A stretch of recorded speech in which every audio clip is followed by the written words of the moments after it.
confidence is your superpower, especially after divorce. And so, in this video, we're going to talk about how you can transform your post-divorce experience by rebuilding your confidence. Okay, and so I'm going to give you some actionable tips, some astrological perspectives, so that you can walk away from this video with a renewed sense of self that will empower you to embrace this new chapter of life with strength and resilience.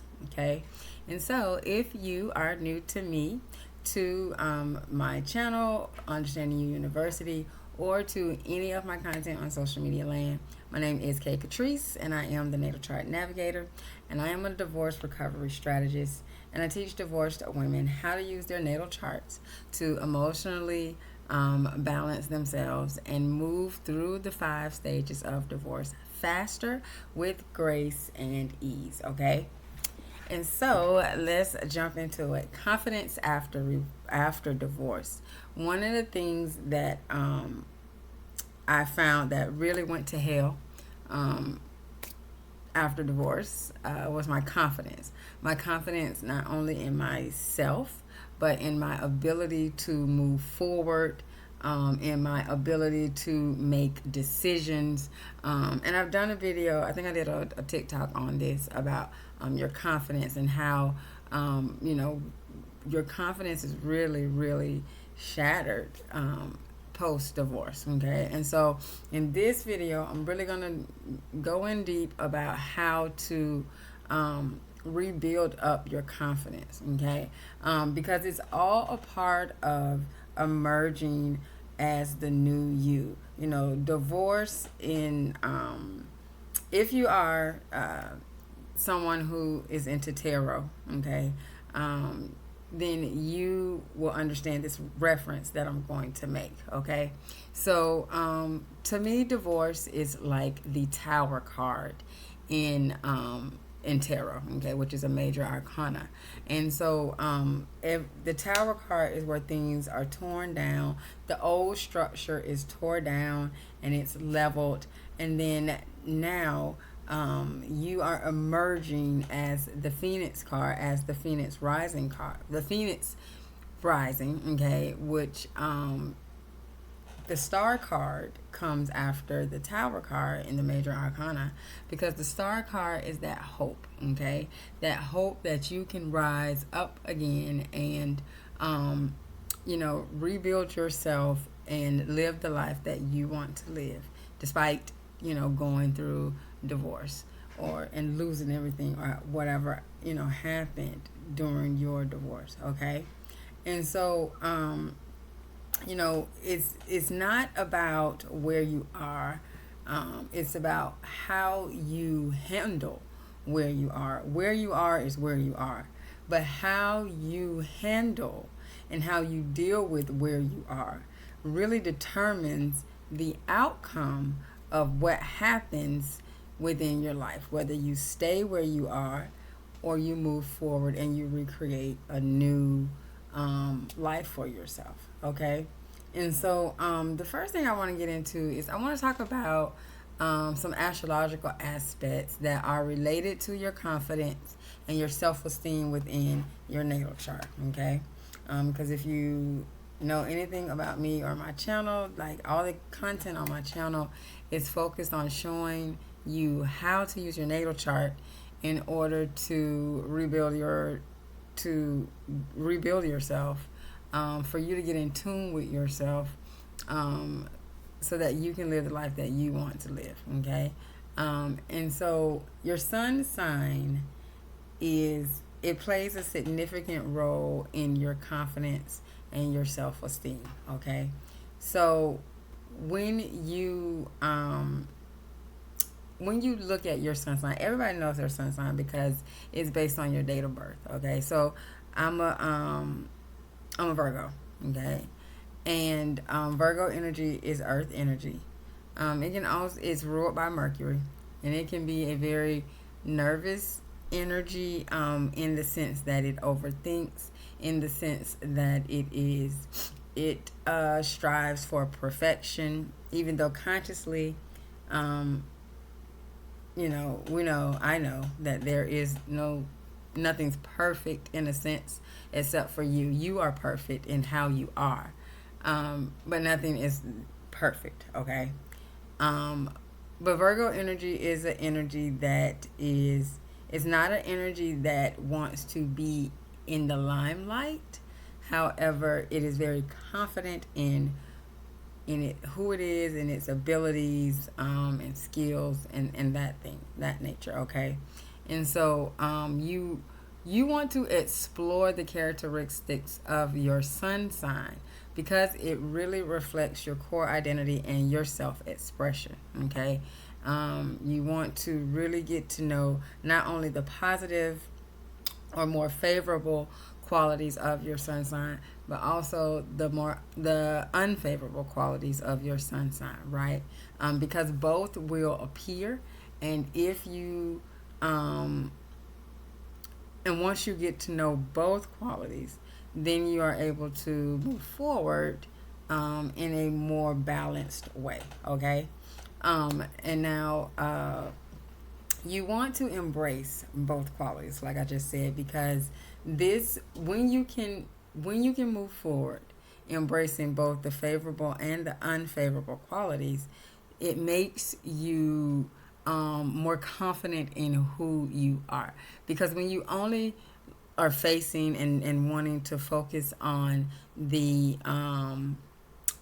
favorable qualities and kind of push away the unfavorable qualities, um, both qualities are shown. Both qualities, the energy of is radiated out, and so when you don't face that, that's where that insecurity can come in, because others can pick up on that and they'll point those out to you, and they can also use those against you, which can really rock your confidence. Okay, and so you want to be focused on, you want to learn both and accept both, because that is key. That's a key thing there in order to boost your confidence, because once you know you on that level, nobody can throw anything up in your face, and you can't be blindsided by anything, because you already, that's something you already faced, you're already working on, right? Okay. The next point you want to look at is your ascendant, okay, or your rising sign, okay, because this energy is like, it's that first impression energy, okay. The ascendant or the rising sign influences how individuals present themselves to the world. It's how you show yourself to the world, okay. So I'm a Leo rising, okay, and as a Leo rising, I present myself in a very regal type way. People have told me I have a very regal presence. Other people have told me that I have like a diva like type presence. That was like the first thing that they thought about me, like I was a diva. And so which I'm not, but I can see why they say that. Leo energy is the energy of the royalty. It is ruled by Leo and the sun. The sun is the ruler of Leo, and so it has that Leo energy, that king of the jungle energy, that entertainer energy. Is a very expressive energy. Now, I'm a Virgo sun, so I'm not like somebody who's super duper expressive at first. When you first get to know me, I might, I'll smile or whatever, but, you know, but I do have a very sunny disposition and a very warm disposition, and that's what is the energy that is given off when people first meet you, right? Leo energy is a very confident energy. It's fire energy. Fire energy is a very confident energy, okay? And it's an energy that will portray like everything is okay. It's not going to show you up front. And Virgo energy is this way as well. Not going to show you up front that I got a crap going on. As far as you know, everything is good. I'm put together. You don't know what's going on, right? That's what's going on. That's how you are projected. That's the way that energy is projected out. And so if you have Leo rising, or you have Virgo sun, or vice versa, if you have those energies, tap into learning both of the energies. Okay, now the rising sign helps you to cultivate your self image, okay, in social situations, and how you can, so you tapping into this energy can show you how you operate within social situations. Um, and it also talks about how confident that you can be. So, like I said, if you have, like I have Leo, but if you have Aries or Sagittarius, even if you're going through something, you're going to come across as very confident. And when that is rocked, sometimes what I know what I did was I would not go out as much if I didn't have to, or I would kind of stay to myself. And it was at some point, like I got to the point to where I had to, I really got into affirmations, and I really started telling myself, you're confident. I started telling myself that, there's nothing wrong with you. You did the best that you could. You put your best foot forward in the marriage. You weren't the only person in your marriage. Like, just letting myself know that you could not, don't try to take the whole weight of the marriage, the failure of the marriage, onto yourself, because there's two people involved in the marriage, and you have to only take responsibility for you, for what you did within the marriage, because you cannot be responsible for everybody else. Okay. And so then you want to look at your Mars placement. Okay. Mars represents, it's the planet of action and assertiveness, and it is crucial, okay, in the realm of your confidence. Okay. Mars is the ruler of Aries, which is another fire sign, the first sign of the zodiac. It is a very confident energy. If you know anybody that has strong Mars energy, they are very confident in themselves, and they really don't give a damn whether you believe in them or not. They believe in them, and the confidence, that self-confidence that they have in themselves, is unwavering. Like, it is literally unwavering. You tell them no, they can't go left, they're going to show you that not only are they going to go left, but they're going to go so far left that you will never tell them again that they can't go left. Okay. And so you want to explore your Mars placement. Emphasize and look, make sure you check out the house that Mars is in, okay, and the sign, okay, and how its influence approaches, when it comes, how, okay, so you want to look at your Mars sign and the house, okay, where it is, and how that influences your approach to challenges and self-assertion, okay. One thing that you want to do, like my Mars is in fire, okay, and Mars likes to be in fire energy. My Mars is in fire, and so I take bold action. Listen, my Mars is in Sagittarius, so I take bold action. However, if you have, say, Mars in, say, Aquarius, okay, then you're gonna take action, but it's going to be a more logic based action. Like, you're going to, it's going to be more mental first, then you're going to act it out. If your Mars is in emotional, which is like the water signs, if it's more emotional, then your emotions are going to be that more of a guiding force in your aggression, in how you assert yourself, in how you strategize with war, because Mars is also your strategy, right? and how strategic you are. That's your Mars energy. And so you have you look at the energy that is in, but also the house that is in, because the house is the area of life where you will that energy will be more concentrated, if that makes sense. So like I have it in the fifth house. I have Mars in the fifth house. Fifth house is my creativity. And I have it in Sagittarius. So I channel my Mars energy into my creativity, and Sagittarius energy is that philosophical energy. Um, and so it's ruled by Jupiter, right? And so I'm channeling that, my creativity, into this channel, right? And I'm talking about it, I'm teaching how you can use your natal chart to rebuild your life.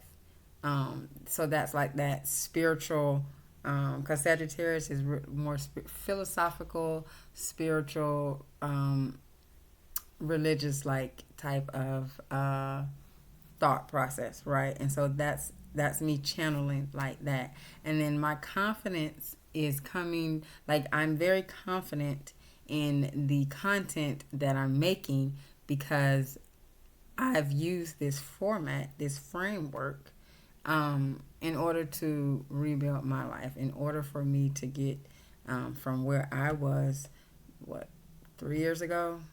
My divorce was finally in 2021. So yeah, it'll be 3 years in April since I've been officially divorced on paper. And so I'm using my what I did to get me from there to here, and now I'm teaching other women the same thing. Okay, but I'm confident, and the more I speak it, the more I teach it, the more confident I am in it, because it worked for me and it's continuing to work for me, right? Okay. Then you have your Jupiter placement, is associated with your self-worth and your confidence in yourself. When you are confident in yourself, then your self-worth is also impacted, because the more confident you are in yourself or in what you're doing, the more self-worth you have in yourself, the more that you believe you deserve. Okay. Now the moon also can play a part with your emotional security. Another placement that you want to really focus on is your Saturn placement when it comes to your confidence, because Saturn is your inner, it can represent your inner strength, okay? It's your discipline, it's your inner strength. And so wherever Saturn is like that long-term focus, okay? And resilience, okay? And so you want to look at your Saturn placement to see where it is that you where do you need to be more disciplined at. Like I have Saturn in the third house, which is communication, and so I need to be more disciplined within my communication, within learning how to speak up for myself, learning how to not be afraid of my of making decisions, and being confident in the fact that what I am saying or what I am doing is the best decision for me at that particular time. In hindsight, you look back over your life, your divorce, over your marriage, and you see how decisions you made then you wouldn't make now. But at the time, the information and the situation that you had, you made the best decision that you could. And so now that you're out of the situation, you can see that. And so what Saturn can represent to you is that you need to be okay with making the best decision that you can make right then, and having the inner strength and the discipline to know that no decision is a bad decision, and that even if the decision isn't a decision that is favorable for you, that you just keep going. Things will change. Um, things will change. Things will get better. Okay, but you have to. It helps you to build up that resilience, and as you're building up that resilience to keep going, it grows your confidence. Okay. All right. Now, another thing that is going to help you to boost your confidence after divorce is your mindset. Okay, and so you want to have make sure that you shift your mindset to a more positive one. Okay, now some affirmations are really good for this, but not just blanketed affirmations, because one thing that I realized, and actually this was like a light bulb moment that went off for me today, was that affirmations are not just vain words. Okay, they're not just vain repetitions. Affirmations are a story that you are telling to yourself. Okay, so you may have been telling yourself for years that I'm not lovable. I deserve everything that happens to me. You may have been telling yourself all kind of crazy things that at the time you thought were right, and now you realize they are very wrong. Okay, and so when you start your affirmations, one technique, which this I've talked about this before because I absolutely love it, is the mirror technique. And so you write down like, I am proud of you for, I forgive you for. It's like 4 or 5 prompts, and then you write 4 or 5 different things from each prompt. And as you're going through them, those are the old ways that you thought of yourself, and you want to replace those old ways with new. So those statements are replaced with new, more positive statements of what you want to see in your reality right now, and then you repeat those. Okay, so those are what you repeat. Okay, and that's how you start to shift your mindset. So if you feel things like, if you say things like, I always make the wrong decision, then shift your mindset to, no, I make the best decision based on the information that I have available to me now. Okay, you don't always make the wrong decisions. You make decisions based on the you make decisions based on the information that you currently have now in front of you. Okay, because one thing about when you first get divorced, there's no roadmap. And even though while we're talking about a roadmap, if you have not gotten your free copy of my 3-step framework, which was the first 3 steps of my natal healing method, if you have not gotten your free copy of that, you want to go to my link tree in the description and grab a copy of that, because those 3 steps are the first 3 steps of the natal healing method, which is the exact roadmap that I use to transform my life after divorce using my natal chart. So, there is no official roadmap for divorce, but this roadmap here will definitely help you to get to where you want to be, to live the life that you want to live post-divorce. It's absolutely free, so just go to my link tree and grab that, okay? Now, but back to what I was saying. So, there's no official roadmap, so you're just kind of winging it once you get divorced. It's like figuring out what is going on, right? And so at the time, whatever information you have available to you right then and there to make whatever decision that you need to make, then you have to be okay with that, because all you can do is all you can do. And if all the information you have, even if it turns out that it's not a great decision, it's still a good decision, because it got you to a point to where now maybe you will have more information and you can make a better decision. Okay, but you have to shift your, see, that's a mindset shift. Okay, and so you want to always look for, because this is going to build your confidence as well, and so you always want to look for the little pockets where you can shift your mind and go from thinking a defeating thought to a more positive, uplifting thought. And then that's the thought that you want to constantly focus on. And it takes time, but as you continuously keep focusing on the positive thought, then the old thought, the defeating thought, eventually goes away because no energy is being given towards it. Okay. All right. And so you want to and this just goes into what I was just talking about. You want to really shift your mindset to a more positive and favorable mindset for emotional healing, because as you as you give yourself more grace, right?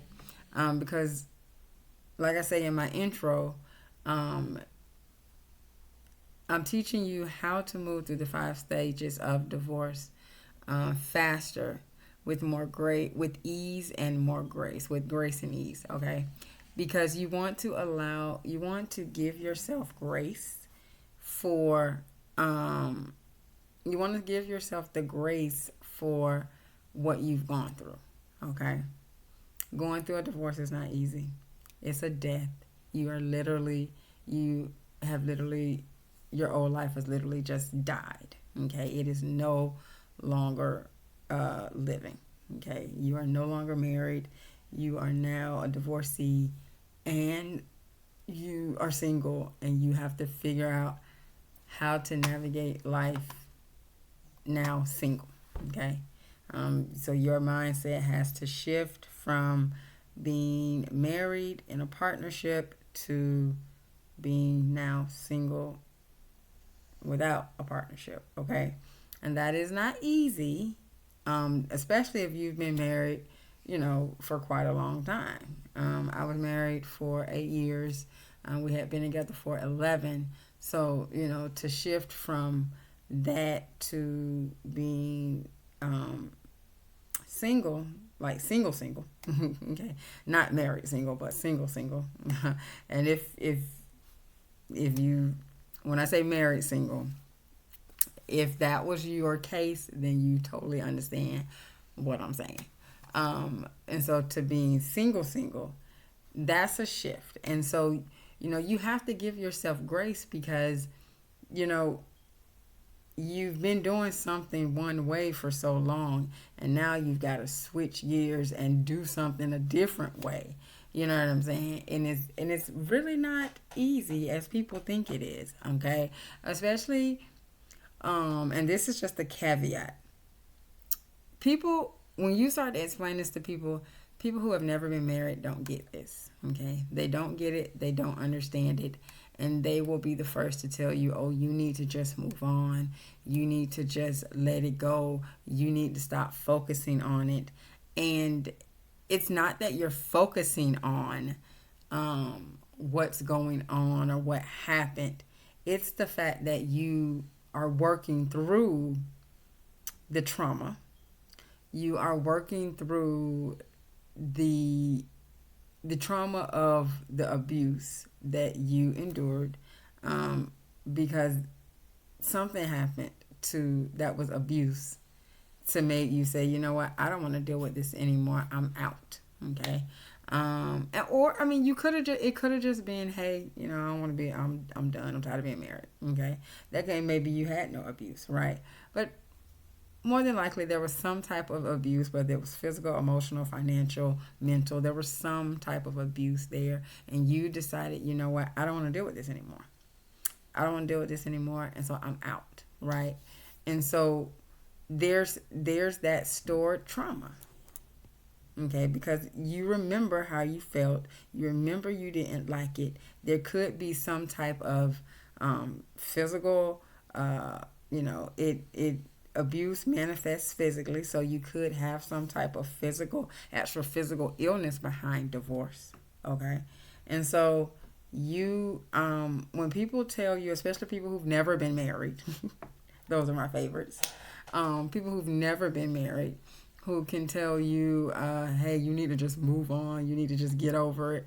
You know, it's like you have to let that go in one ear and out of the other, because they really think that they are giving you great sound advice. Okay, and they're not. I don't believe that they are really trying to hurt you or be mean to you. I just believe that they want you to be better, but they don't quite understand that is a process that you must go through, and nothing happens overnight. Okay, for me to get to where I am and how I feel emotionally, that took me 3 years. Okay, now it may take you less. Okay, just because it took me 3 years, it could take you 2 years, it could take you 1 year, it could take you 6 months. It just depends on you and the severity of everything going on within you and the energies that you have within inside of you. Okay, everybody is different. Okay, do not compare your divorce recovery journey to anybody else's. Everybody's different. Okay, however, you have to just allow people to be them, and sometimes during different stages of your recovery, you're just going to have to shut people out and tell them thank you for your opinion, because that's really what it is. Thank you for your opinion. I appreciate it. I know I'm going to assume that it's coming from a place of love. But if you can respectfully keep it to yourself, that would be great. Okay? And that's okay. You don't have to hear it. And that might be somebody that you can't go and talk to, because that will shake your confidence as well. Okay, when you are rebuilding your confidence, you are wanting to not put yourself in a place where people can have you doubting your journey. Okay, when people like that, you may just have to set some boundaries and not let them be around you, until you have gotten your confidence up, right? And there's nothing wrong with that, okay? All right, so let's jump into some self-love practices, because, excuse me, I believe that confidence and self-love can go hand in hand, because when you are loving on yourself, you become more confident in yourself, become more confident in your abilities, and that projects and it shows, because confidence is an inside job, it's not external. Okay, and you have to have that confidence within in order for it to radiate outwardly. Okay, so Venus is the planet of love, okay, and beauty and money and all things pleasurable, okay? And so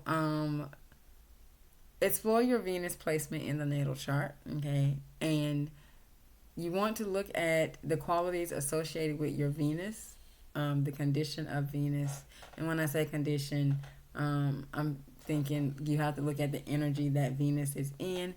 So is Venus in, like for me, I have Venus in Virgo, which is in fall, okay? Which means that Venus does not operate the way that she would normally operate, okay?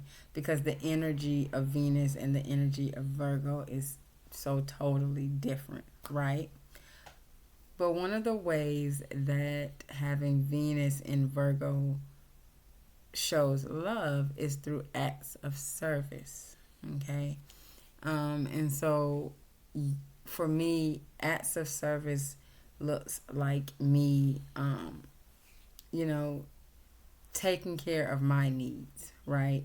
And not putting the needs of everybody else above me.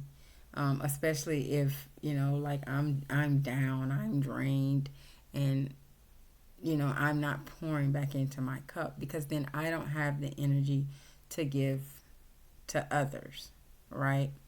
And so that looks like making sure that I'm eating healthy, making sure that I am, you know, eating healthy, watching what I'm putting into my body, making sure that my mental health, like I'm prioritizing my mental health, that I'm getting enough rest at night, that I'm drinking enough water. And that's something that I'm really working on, is drinking enough, drinking enough water. Making sure that I just love on me, and not sitting around waiting for somebody else to do it, but show myself love. And then as I'm showing myself love, I'm drawing in love from the outside. Okay.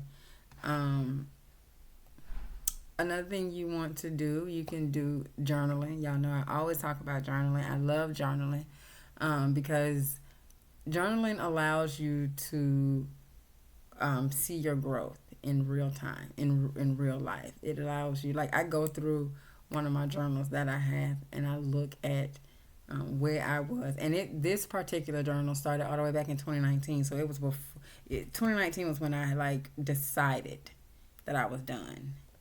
And so I had started planning my divorce, my exit, planning, my steps to divorce and what I needed to do to get myself ready to actually go and file for divorce, right? And so I go back sometimes and I read that and I see where I was then, and then I read all the way up to now. And it's the person that I was then is so, like, that's just another person. And I'm so grateful for that woman that went through all of that, because that woman got me here. Okay. And I imagine the future woman, and I tell my now self, thank you for where you are now, because what you're doing now helped me to get here, where I am, in the future, right? And so journaling is very, very good. Now, journaling around the moon phases is something for you to help get in touch with your emotions, but it also helps you to get in touch with your energy, because all full moons are powerful, all new moons are powerful, but certain ones are more powerful than others depending upon where it is taking place in your chart. Okay? So this upcoming full moon, this is an example. This upcoming full moon is in Virgo, in my second house. Okay? And my sun and my Venus is there. Okay? Second house is the house of money.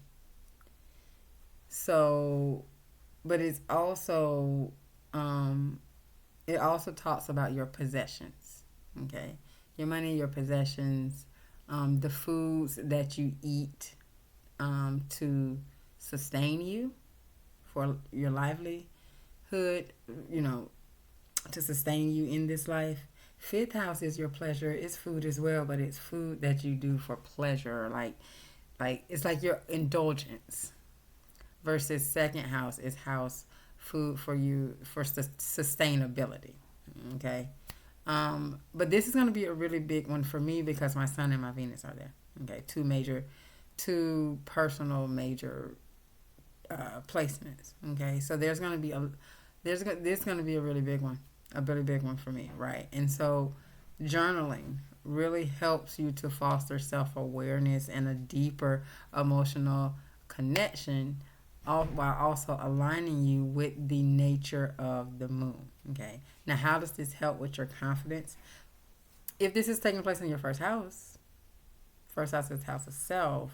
So it's really going to help you if you need to release some things regarding your confidence, regarding your not being confident, okay, and adopting a more confident mindset. You're going to start telling the story that you're confident, okay, around this. And so you want to really focus on looking what the moon is, what house that it's in, the energy, and how you can use that to help you to boost up your confidence, boost up and your morale and your belief in yourself. Okay.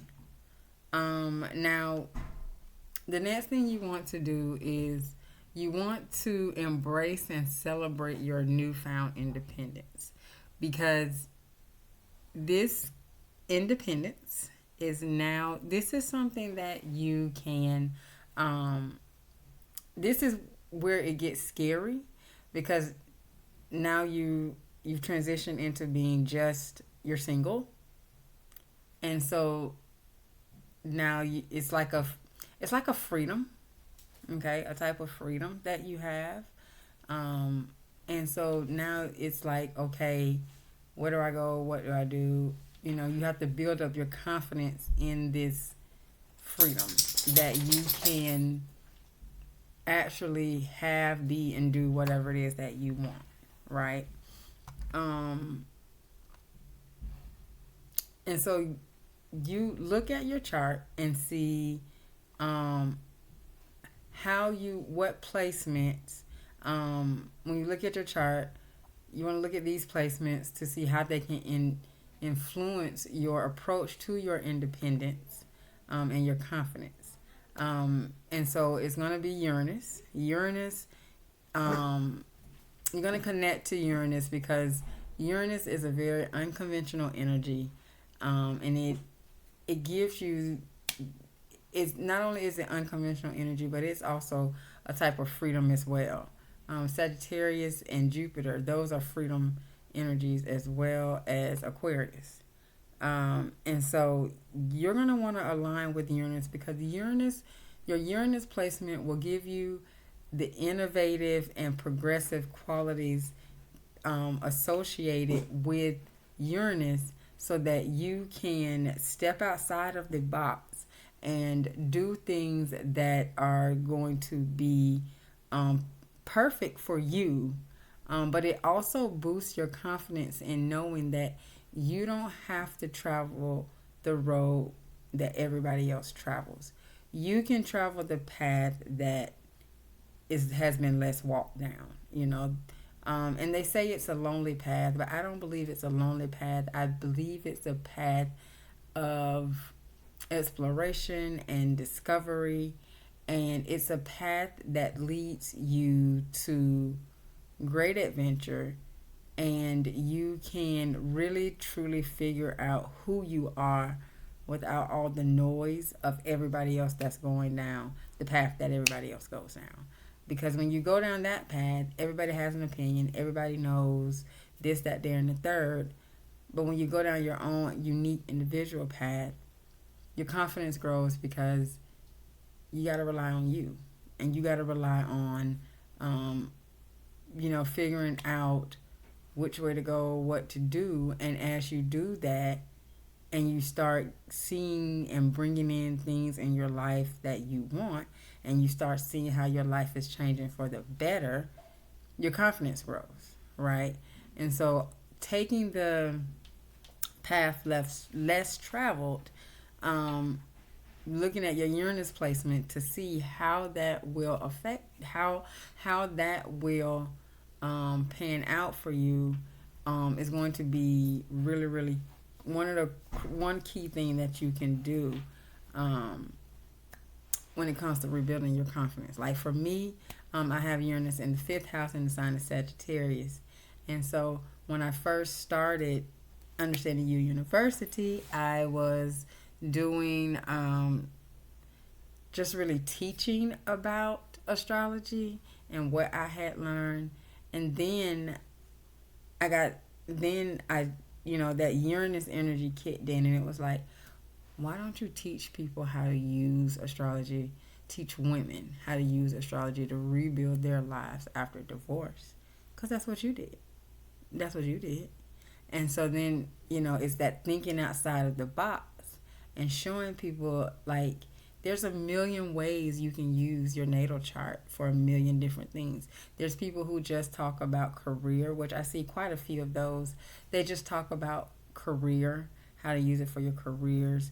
Some just do like basic general astrology. A lot of it is love astrology. But I wanted to show people how to use this to really tap into who they are, to help them to really rebuild themselves, to emotionally heal themselves, right? That's the main thing. The main thing I got into astrology because I needed some type of guidance because I was just lost. It was horrible. It was horrible. I'm not gonna lie, it was horrible. And astrology really helped me to find me, to find my voice, and to really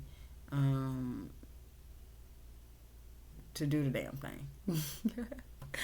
Okay. All right. And so I talked about this earlier, but another thing is that you really want to focus on when you are building your confidence after divorce. You have to set boundaries. Okay. Because if you don't set boundaries, people are just gonna walk all the hell over you, or feel like they can walk all over you, or they can say anything or do anything and put it under the disguise of, oh, I'm just trying to help. No, the hell you're not, but okay. So, and I'm not gonna say they're not trying to help, but some people don't be trying to help. They really do be trying to tear you down, and so you have to set boundaries. Okay. So one thing is to advocate for direct and assertive communication when you are setting your boundaries. Okay. You have got to express your needs and your limits clearly and confidently. Okay. Now, you're going to look to your Mercury placement, okay, for how to guide you on communicating that, right? So I have my Mercury is in Libra, and it's retrograde, okay? So for me, when a planet is retrograde, it doesn't work. It works a little differently than it would normally. So sometimes I have a problem communicating what I'm thinking or how I'm feeling, okay? Sometimes I don't know how to quite communicate that in a way that people can understand, that makes sense, and that doesn't come off offensive because my Mercury is in Libra, okay?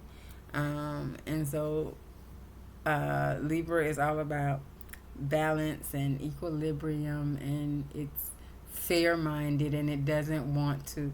Libra energy doesn't like to ruffle feathers because it's peaceful. So I want to say things in a way that's going to get my point across, but also still keep the peace in the same tone. And sometimes that's just not possible. Okay? Sometimes that's just not possible, and sometimes you just have to be direct and be assertive in your communication. And that's one thing that I have had to learn over the years, is to not be afraid to ruffle feathers, to say what I got to say. And, as long as I'm not being disrespectful to anybody or anything like that, it's all good. But baby, sometimes, and that's been not the easiest thing for me, but lately, and maybe it's because I done turned, I'm 41 now, so I done crossed over into my 40s, and I just don't give a damn.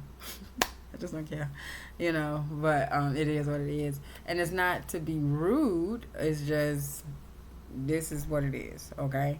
Not only that, you want to be clear and self-aware in what you need and your limits. Reflect on your own values, on your own emotional well-being, and on your own personal priorities. Okay, this self-awareness is the foundation for of your effective boundary setting. Okay. Um,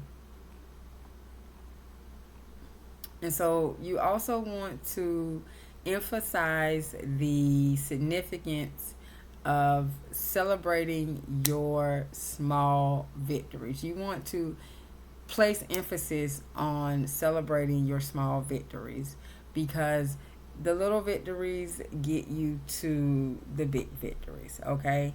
Um, each small victory that you have contributes to the building up of your confidence and recognizing your ability to overcome obstacles, no matter how small, reinforces a positive self image and encourages belief in your capabilities. Okay.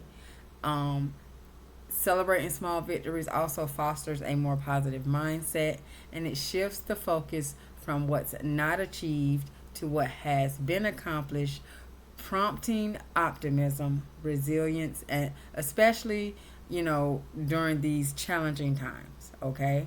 Um, Also, progress tracking. Now, for me, this is journaling. I journal things out. Some people, like, I'm not a typical Virgo. I don't do spreadsheets like that. I will have a to do list, but it's not something super organized. I'll just grab, like, a sticky note and write down 5, 6, 7, whatever I need to get done. And then I just go through and check it off. I'm not one of those super organized, super picky Virgos. I have a lot of Sagittarius energy. So that Virgo Sagittarius energy be clashing. Like Virgo is details, Sagittarius is big picture. So it's like then I have a Libra Mercury. So I'm just trying to meet everybody in the middle and make it do what it do, right? Is quite the show. But my progress tracking is my journal. I write things down in my journal and then I can see the progress that I've made and I can see how my confidence has grown over the years. Okay. And so now if you are a little more organized, you might have, be able to, have a spreadsheet and, write all of that down. And that's good. However you do it. However you do it. But you do want to have a way where you can go back and you can reflect on where you were and where you are, and then it'll help you to where you want to be in the future, for your future self, and that boosts your confidence as well. Okay. You also want to foster a growth mindset, because when you're celebrating your small victories, this aligns with the growth mindset and it emphasizes the process of learning and improvement. And so it encourages you to view your challenges as opportunities for growth rather than obstacles. Okay. And then the last thing is you want to regularly acknowledge and celebrate your small achievements because that contributes to your overall well-being. Okay, it creates a positive atmosphere, reduces stress, and promotes a sense of satisfaction and contentment in your daily life. Okay. And so that's what I have for you in this video. I know it was quite long, but I really wanted to get into really focusing in on how you can the different placements in your chart that you can use to help you to grow your confidence after divorce. Okay. And so if you've made it this far to the video, thank you so much for watching. I so appreciate you, and my intention is that that you found this video to be useful, helpful, and or insightful. And so if that's the case, please do consider giving it a thumbs up. I'd love to hear your thoughts on this topic, confidence after divorce. How are you cultivating your confidence post-divorce? Okay. Now, if you have started on your divorce recovery experience and you would like a roadmap to help you with navigating said experience, then you want to grab my free Natal Healing Method Framework ebook. And in it, And in it, I explain the first 3 steps of the method, which are the foundation for the method, and give you tips on how to start utilizing each step. And so if you would like for me to break down exactly what houses you should focus on for healing using the natal method, then you should consider booking a recorded energetic healing reading with me. You can get both of those at the link tree in the description of this video, okay? And I'll probably post a thing up there. You can just click to go get that as well, okay? And so until next time, remember that possibilities are endless. If you can see it in your mind, then you can definitely hold it in your hand, and that should make you smile because you are the one that creates your own reality. Have a good one.